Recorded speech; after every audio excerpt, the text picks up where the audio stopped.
Hi, my name is Rachel and welcome to How to Connect to Libera. Libera is an ancient Roman goddess of agriculture and the countryside. She is 1/3 of the Aventine Triad, a triad that is made up of Libera, of the god Liber, and also the goddess Ceres. And their temple was on Aventine Hill, hence the name. And they were deities that were particularly connected to the plebeian people, the agricultural or working classes. And they were concerned with new growth, with cultivating growth of agricultural crops, and also the fertility, the health, the strength of those crops. Libera specifically is a goddess of new beginnings, of fertility and prosperity.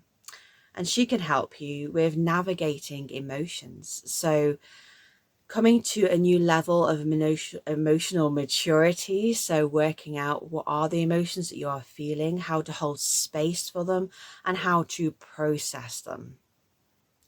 She is also a goddess of new beginnings, and so can support you with any new beginning of your own. She will help you to connect to the themes and the energy of fertility to get your new beginning off to the best start, and also to help those dreams or those wishes or those desires to grow strong and healthy.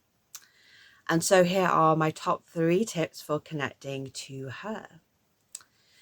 My first tip is to use and connect to some of her sacred flowers. The first of them is the wheat flower. So wheat flowers are quite small. They only come out for a very short amount of time. For winter wheat, you're going to see them grow in her sacred time in March. And they are the flower that is holding the energetics, the blueprint of fertility, of abundance, of prosperity, of growth. So if you want to connect to those themes, you may want to bring wheat flowers into perhaps your altar space, your ceremony, your ritual, your decoration of self. You may want to go out and connect to the wheat in the fields and just be with them and talk to them, meditate with them, paint them, journal them, whatever feels really good and right for you. The other flower is lavender. Lavender is the flower essence of new beginnings. They also kind of have this grace, this serenity that is the grace and serenity of Libera herself. She will help you have calm, centeredness and grounding, and to approach new beginnings with grace, serenity, peace and calm. So again, you may want to bring lavender into your space, your altar, your offerings.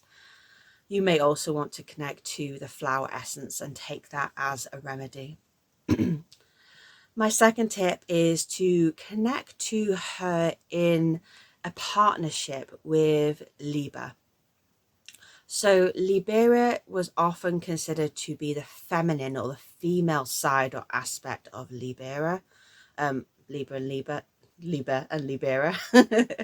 Sometimes that was seen as a relationship of brother and sister, sometimes of consorts.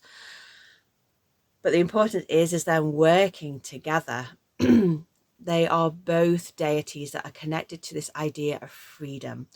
So their sacred time, their festival, Liberalia, was in March, and this was about ideas of freedom, of liberation, human rights. So Roman citizenship, young men would get their toga for the first time to represent the fact that they were a citizen of Rome and therefore free.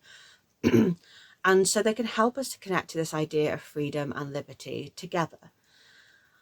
They represent slightly different sides or aspects of this, of course. So kind of this masculine and feminine kind of duality, kind of opposite sides, but also this is quite fluid as well. So I want to more look at this as elemental than genders. So Libra is going to connect us to the earth.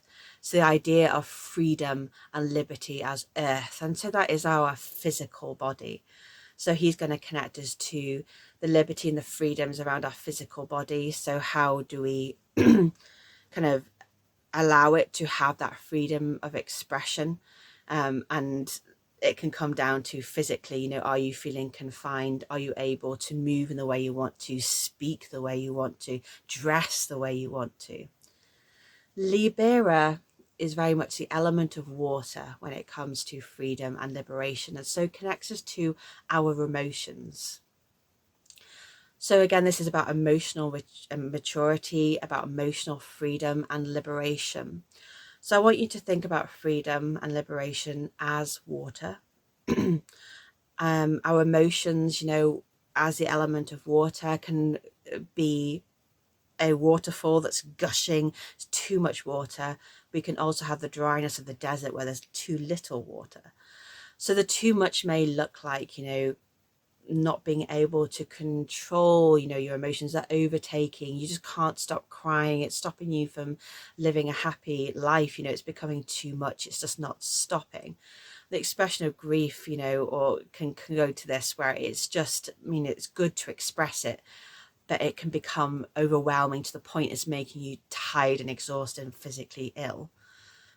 Too little is that stagnation where we can't express the emotions, or like you're completely dried up. So there's a blockage, in the river where the emotions can't flow.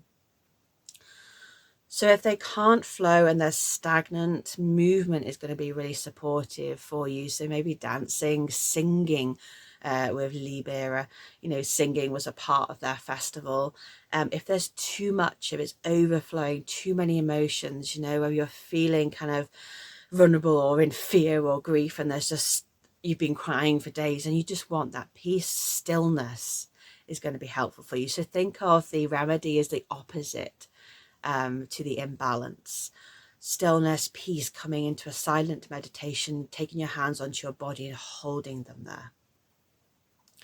So hopefully this will help you to work with emotions and to understand them better. And Libera is a goddess that will help you with that. So do call on her if you are feeling either end of the spectrum of emotions and you want her support and guidance in understanding it and holding space for it. My third tip is to connect to her as a goddess of fertility. So she was a goddess of fertility and prosperity. And I want you to consider what fertility means for you.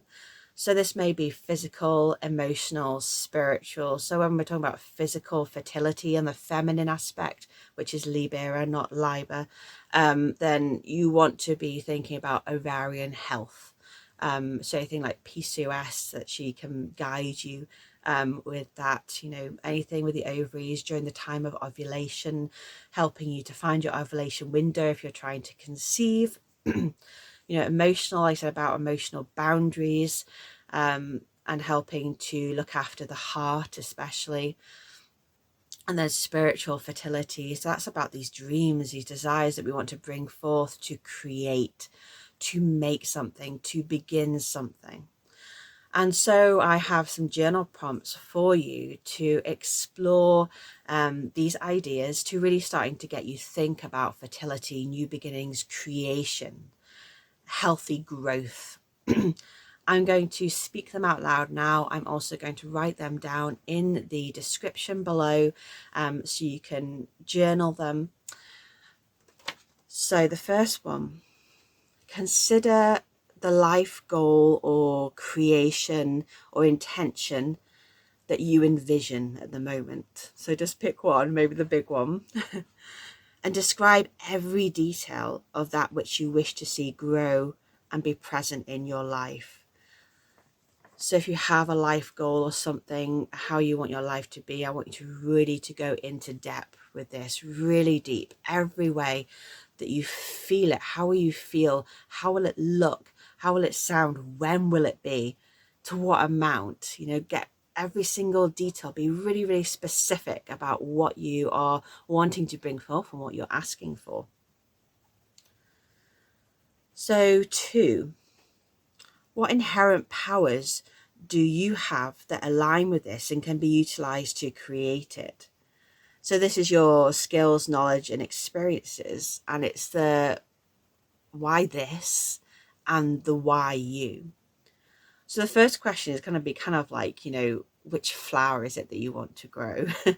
And then the second question is more kind of like about, why do you want to grow it? What's the, what are you hoping to get from this? And how can you in particular grow this flower? Do you have the perfect spot for it? The perfect kind of shady, damp spot for that fern?